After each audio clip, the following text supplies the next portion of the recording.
दूरदेशीच्या राजकुमाराची स्वप्ने पाहताना कुणीतरी यावे हळूच मागून ध्यानी मनी नसताना.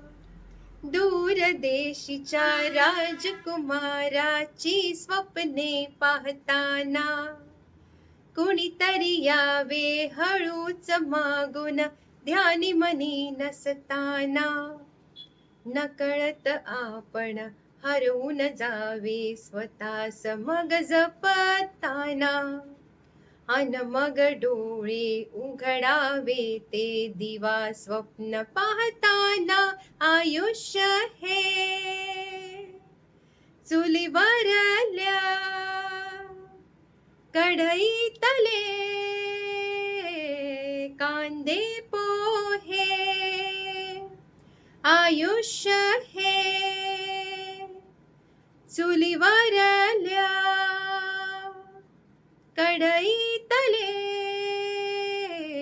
कांदे पोहे.